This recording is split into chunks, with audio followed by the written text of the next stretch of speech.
Welcome to the road to growth, success of an entrepreneur. We've raised the bar. Learn firsthand from successful business owners and create your own path to success. I'm going to show you how great I am. It's time to hit the road to growth with team lead of the Enriquez Group, Realtor Vinny.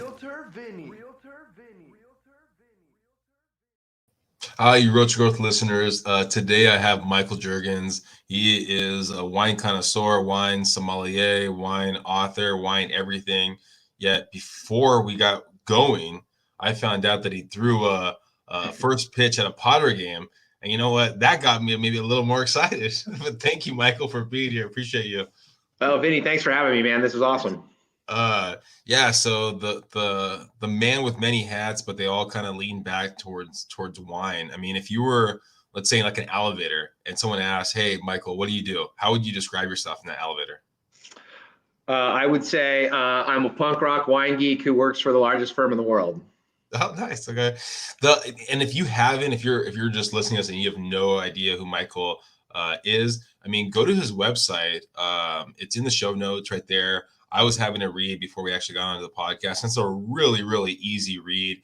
He's pretty blunt with the words he uses, but it's like basically, I mean, having a person right in front of you talk to you about the idea of wine, his journey on wine. So just wanted to throw that out really quick. So thank you, Michael, again. Oh, thanks. Yeah, it's funny, actually, if you look at the reviews on my latest wine book, there's a couple in there that I think are awesome, where it's like, this would be a great wine book if it wasn't for all the F words. Like,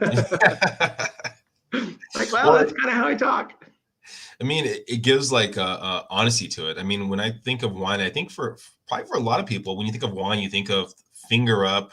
You think basically, all right, we have to be very proper when we talk about it. We have to be very, very hesitant of the words we use when we're describing wine. There's a right way of describing it.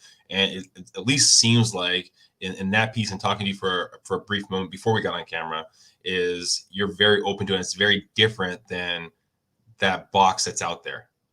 Well, and I think that box is a U.S. box. If Okay. you go to Europe, yes, they treat some wines with a lot of respect, but wine is just a part of their culture. I'll give you an example. In Spain, there's a town in Rioja that every year they do a wine fight. And the whole town stays up all night partying. And then first thing in the morning, they all go out in the vineyards dressed in white and with squirt guns and water balloons, and they just have a wine fight. And, you know, we would never do that here. Like, we made it this inaccessible thing where most of the rest of the world, it's kind of this joyous thing that people just do and have fun with. And that's kind of what I'm trying to change, is eliminating this perspective or this perception that wine has to be this thing. It doesn't. Yeah, it's why do you think that is? Why do you think that the U.S. or Americans look at it that way? Well, so I think what happened was, if you go to Europe, in most places, you know, they've been making wine for hundreds or thousands of years. And so it's just an ingrained part of their culture. And then when the US started making wine, really became kind of relevant in like the 60s with Robert Mondavi saying, hey, we are as good as the Europeans. And the Europeans were like, no, you're not. And so we had to make it this whole thing. We had to put this structure and maturity around it to sort of try to compete with the Europeans, and it worked. And we were able to put ourselves on the global wine scene. But the downside of that, or the unintended consequence, if you will, is now we've got this culture here that people believe that they're intimidated by it. They're scared by it. They don't want to be judged if they do the wrong thing or they do the ritual wrong. And you know, I understand how we got there, but we don't need to do it anymore. Let's bring the fun and the joy back to it, and let's just party with it. It's just fermented grape juice, man. Where does your passion come from? I mean, a young Michael, was he very big into wine at a young age? No, not at all. I mean, I was a punk rock skate kid from, you know, Orange County, and you know, we were drinking, you know, Coronas and Long Islands back in the day. And when I was about 22, my dad went to Italy, and while he was there, someone had given him this bottle of wine, 1975 Gattinara. I remember it clear as day. And he brought it home, and he didn't know anything about wine, but he goes, hey, Mike, here's this wine, and it's old, and I got it in Italy, and it's probably pretty good. You want to drink it with me? And I was like, Dad, I don't drink wine. And he goes, well, give it a try. And I go, all right. And he's like, let's smoke cigars. And so my mom's like, go out in the garage if you're going to do that stuff. So we sat in the garage and we lit up cigars and we poured this wine into red Solo cups because we didn't know. And I remember here's, 22 or 23-year-old Mike. I put my nose in the cup and I was like, whoa, I wasn't expecting this. And then I drank it and it just kind of spoke to me at like, holy shit, wow. And I remember thinking, okay, I see why people care about this beverage. And I'm interested. And then that sort of interest led to trying some more things and being curious. And next thing you know, on deck to be the 58th American ever to qualify as a master of wine. And I'm developing the wine industry in the Himalayan mountains. The standard wine progression. Was your mom or father like really big into wine? No, not at all. Still aren't. So I mean, I know for myself, I've done it where I put my nose in the glass, right? Because I've seen it. I've seen other people do it. I've seen it like in kind of TV shows, movies, or whatever it might be. Where did that idea come from when you're smelling the wine? Yeah, I think probably originally, I just kind of like you, I was like, oh, that's what you're supposed to do. I had seen it on movies or whatever, so I smelled it and okay. Or for all I know, like I don't remember, I might have been like, oh, am I gonna like this kind of thing? Could have been that too, but yeah, it's kind of crazy. And what I think is that if you consider wine to be more of an artistic endeavor, that any type of art has the capacity to incite passion in people, whether it's music. All of a sudden you hear this band for the first time, you're like, oh my God, I think I am into rap music. Or you see, a piece of artwork, or you eat the right food and you're like, oh my God, I never knew this. I think wine falls into that category, and it has the capacity to speak to us, which is probably why we've been doing it for 10,000 years. I mean, there's not a lot of stuff we've been doing for 10,000 years. There's like making wine and maybe one or two other things that we probably shouldn't talk about on air, right? So it's cool. You find out that you really like this beverage, right? Now, probably not at the back, you can make it into a career. So were you working at the time? How were you making money? I think at the time I was going to grad school. It was either right before I started grad school or right at the beginning of grad school. So I kind of didn't really pursue it much because you're a broke college student, and I also I started grad school with a 3-day-old. So the first year of grad school was pretty rough. But when I came out of grad school, I started working for one of the big 4 consulting firms, and through that, I had the opportunity, business dinners and so on and so forth, to kind of explore with an expense account backing me. Okay. But I didn't really know what I was doing. I was just kind of like, oh, I read about this. This is supposed to be good. Let's try this or whatever. And that kind of led me to learn more. And my curiosity kept getting more and more piqued. And I kept like unwrapping the proverbial onion, and the rabbit hole goes pretty damn deep in the wine world. Like,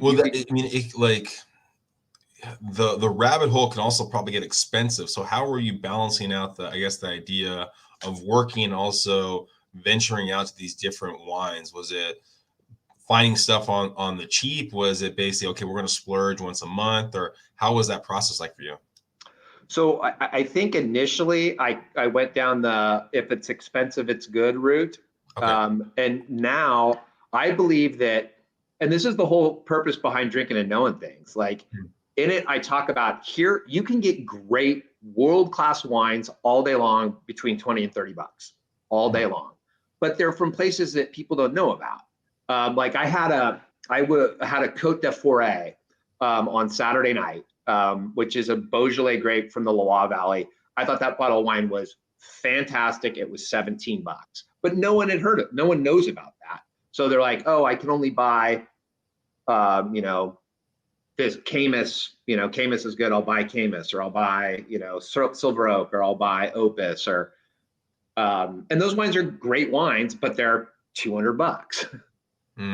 And will I enjoy that wine more than a $20 wine? I might, but I know that I can drink fantastically well on a budget. And, you know, I'm a partner in a big four firm. Like the budget is less of an issue for me. I've had bottles of wine that were 25 grand a bottle, but objectively, I know I can buy stuff that's great for $30 or 25 or whatever. When did you come to realize that you can make this passion of wine into a business? Well, I never really set out to do that. I started pursuing my master wine certification just because I was curious, and then that led me to start writing books about wine. And then, you know, drinking and knowing things kind of started as my friends hit me up for wine recommendations, and I just started sending out emails to like 10 people, and then they forward them to their friends. And their friends were like, "These are great, put me on the list." The next thing you know, I got people all over the world on my emailing list. So I never set out with this idea of let's make it a business.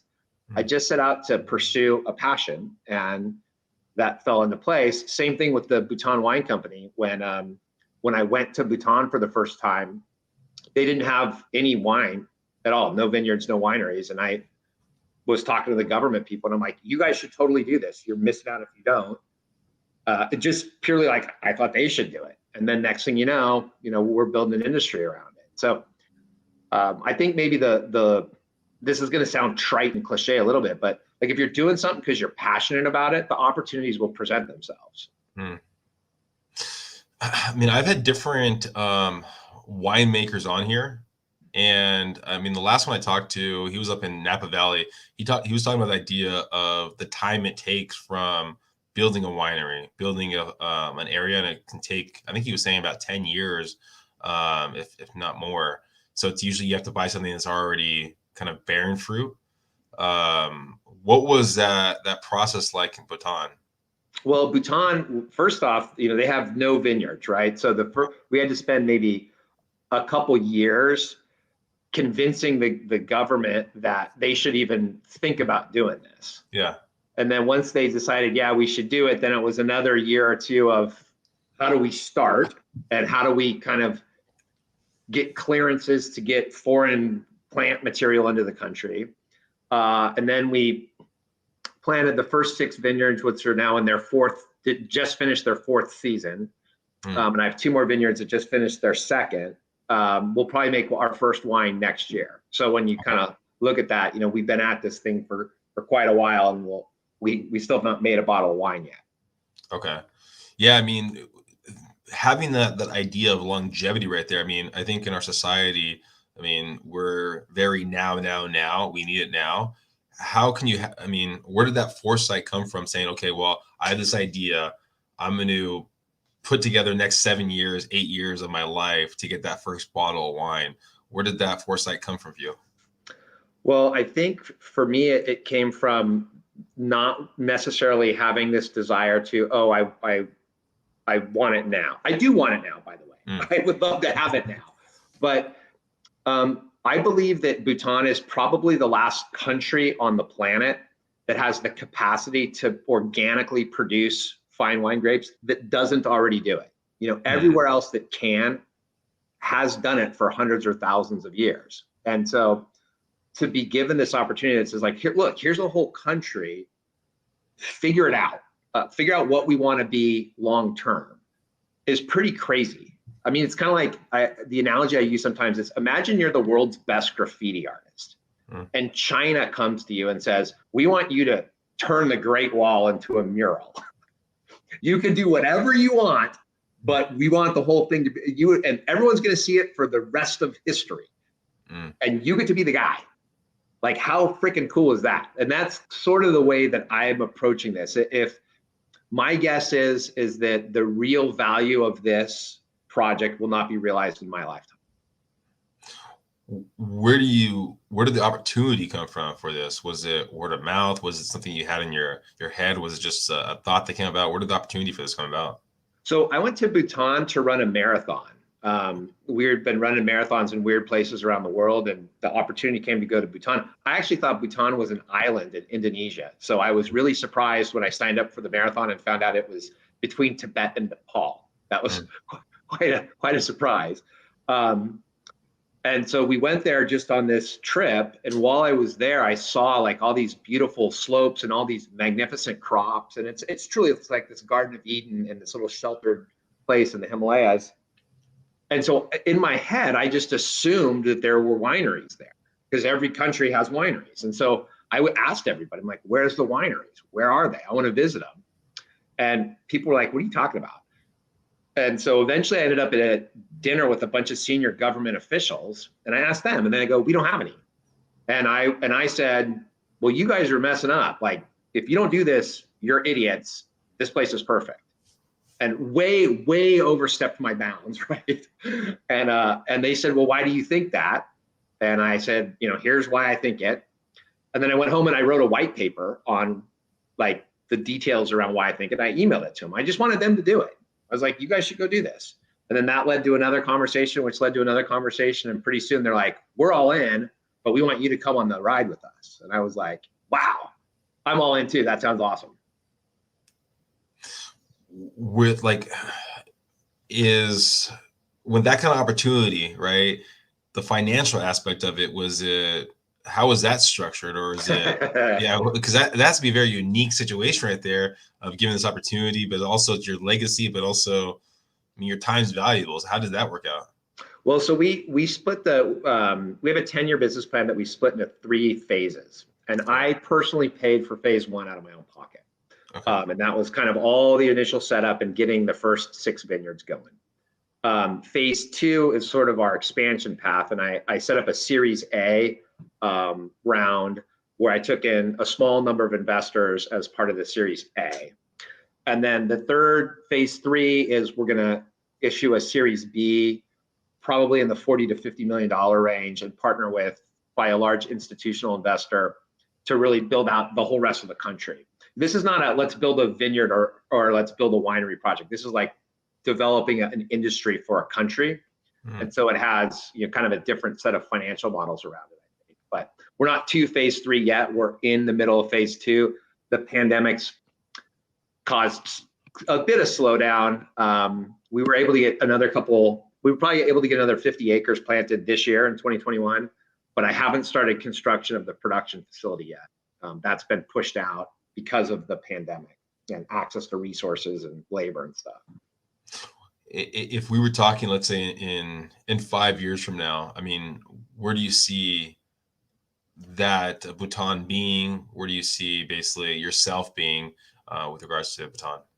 So I think if we can scale the way that our plan suggests, in 5 years, we'll have a smaller production facility near the capital city of Thimphu, which will produce about 20,000 cases a year.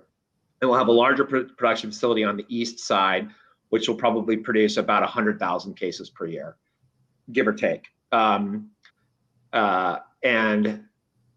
I think at that point, ideally, we'll have established some global brand recognition. I mean, Bhutan in and of itself has this sort of mystique and magic about it, where I get asked all the time. I got asked this morning, actually, if I would be willing to talk to a Chinese wine distributor about distributing in China. I'm like, I don't have wine yet. I don't have anything to sell you yet. I'm happy to have the conversation, but let's wait until I actually have something to show you. So I think there's enough latent demand around the project that people will be super interested to see what comes out of it. It's on me to try to capture the essence of what that is in a bottle. And that there's a lot of unknowns around that because it's not been done before. Where do you see the biggest headache dealing with because there's an avenue, I guess, dealing with a company, right? But in your case, dealing with a country, has there been any kind of hurdles that you've had to kind of work through in kind of building this idea? Yeah. So the good news is that the country really wants this to succeed for them for a lot of reasons. It gives them a chance to showcase brand Bhutan to the world. It provides a lot of credibility, like here's a fine wine. It augments the tourism section of their economy. It gives their people, job opportunities. A lot of the folks there are subsistence farmers. And so, your family has a couple acres and you have 2 rice paddies, but you could fill in that slope between the rice paddies with grapes and triple your income as a subsistence farmer. So the country has removed all of the obstacles. Now, there's a lot of collaboration needed because it's not been done before, so it requires a lot of discussion. Where the biggest challenges for us are twofold.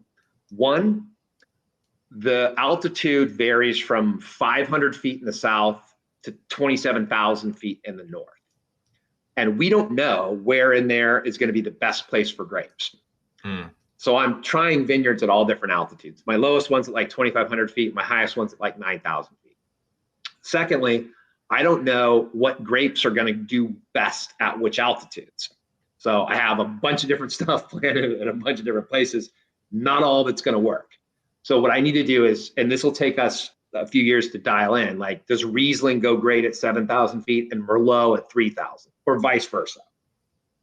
So that side of the business is TBD. The second piece that's a big issue is we don't know what the risks to plants are, to grapes are there.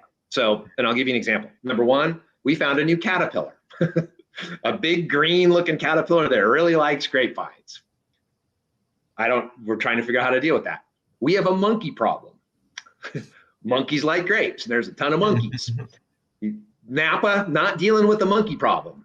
Bordeaux and Burgundy, not dealing with not a lot of literature on how to solve for monkeys in the vineyard.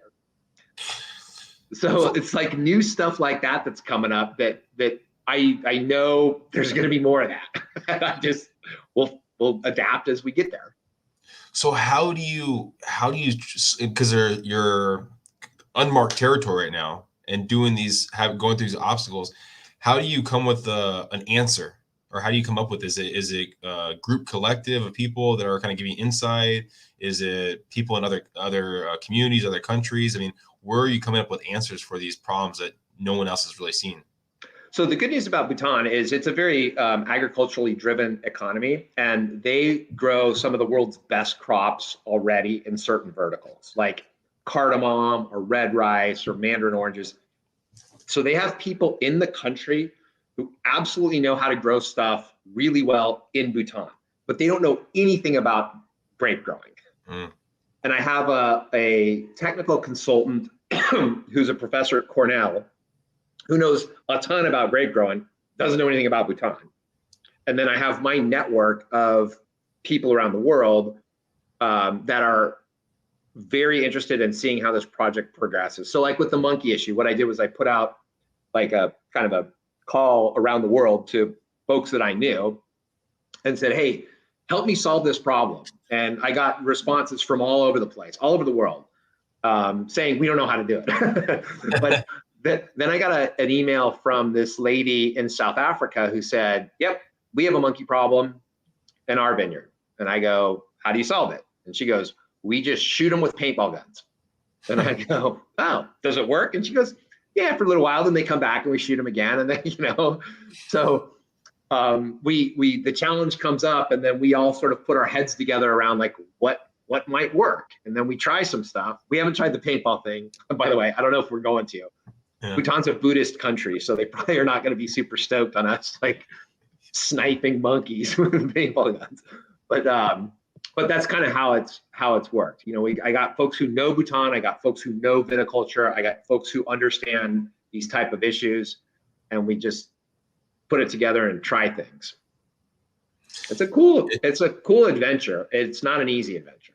Has there been a moment or a time where you just said, I don't want to do this anymore? It's just too much? No. Okay. No. If anything, it's sort of like I imagine maybe an analogy would be like you're standing on the edge of this whitewater rapids and it looks cool as hell. And you got your kayak and you're like, you know what, this looks awesome. I'm going to do it. You start paddling, you get around the first bend, and all of a sudden it just got bigger and steeper than you possibly could imagine. And you're like, oh, wow, okay, this ride just ratcheted up a notch. And then you go around the corner and it ratchets up again and it ratchets up again. Had I known all this stuff, would I made different choices? I don't know. But the ride has been far more exhilarating than I could have possibly imagined. Hmm. Do you now? I guess there's the second part of that question. Do you wish you knew this stuff beforehand, or is it better to be only knowing what you what you knew? Um, that's a tough question to answer. I think more information is always probably better to have. Yeah.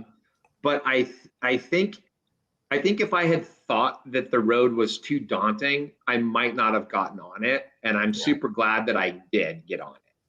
Makes sense. And so, hard to say if I would have preferred to have perfect. Like, here's a perfect example.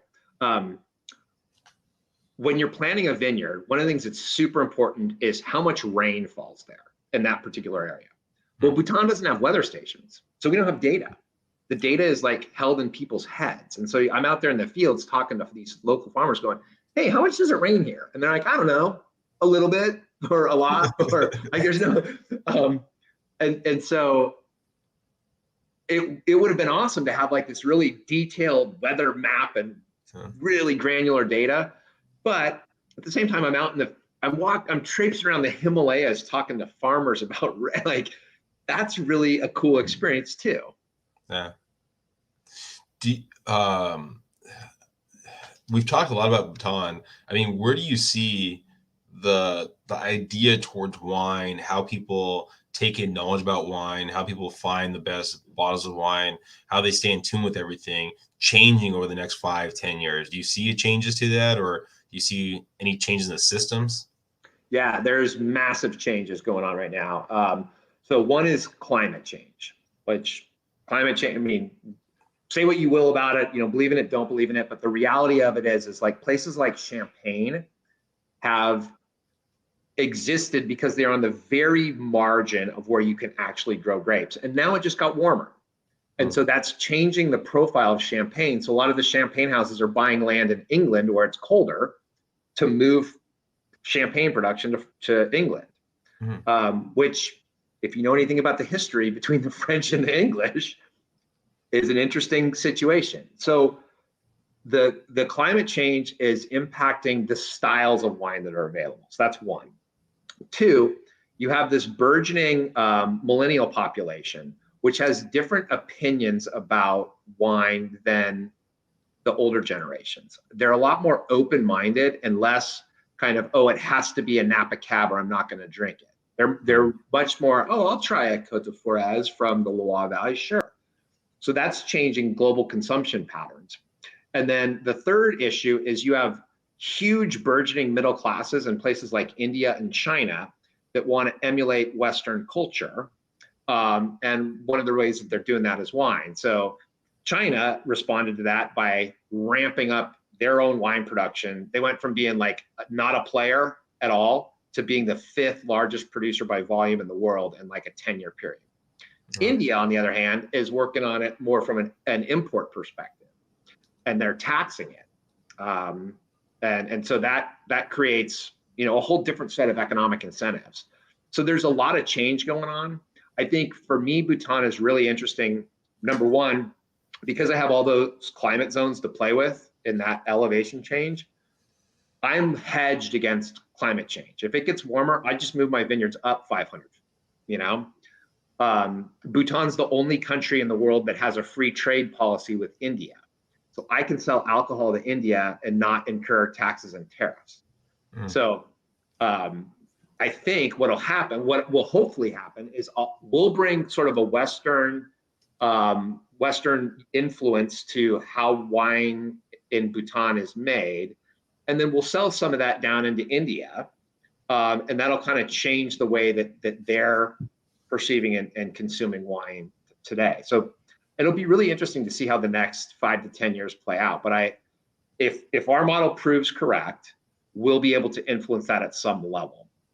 I think, we're shooting for about 2,000 acres under vine over the next 10 years. And to put that into context, Napa Valley is 40,000.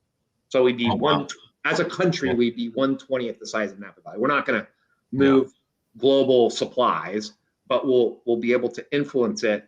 We'll have enough volume to influence it. Makes sense. Well, I appreciate you, Michael, for being on the podcast. Any last words for anyone listening, that anyone that maybe got so intrigued? I know we talked about briefly about the website and how you definitely, if you have any kind of interest in wine, or maybe you want to sound smart around your friends, to sign up for that. But any last words you want to throw out to everyone, Michael? I mean, I guess I would just plug also, drinkingandknowingthings.com. You can sign up for the website. If you want to follow what's going on with Bhutan Wine, bhutanwine.com.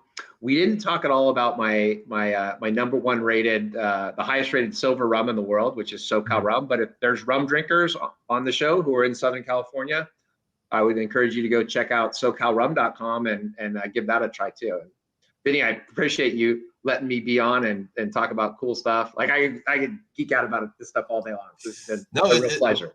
I mean, even if you're not, I mean, you're listening right now and you're maybe not into wine, just the idea of working with a country, kind of building a new platform for them and changing the way their life, their community can live over the next 15, 20 or 30 years or whatever down the road is just, I think, a very interesting for, I think, anyone out there. And appreciate what you're doing. I appreciate you being on here, and anyone listening, again, go subscribe, look at all the different platforms, and grab a glass of wine while you're reading.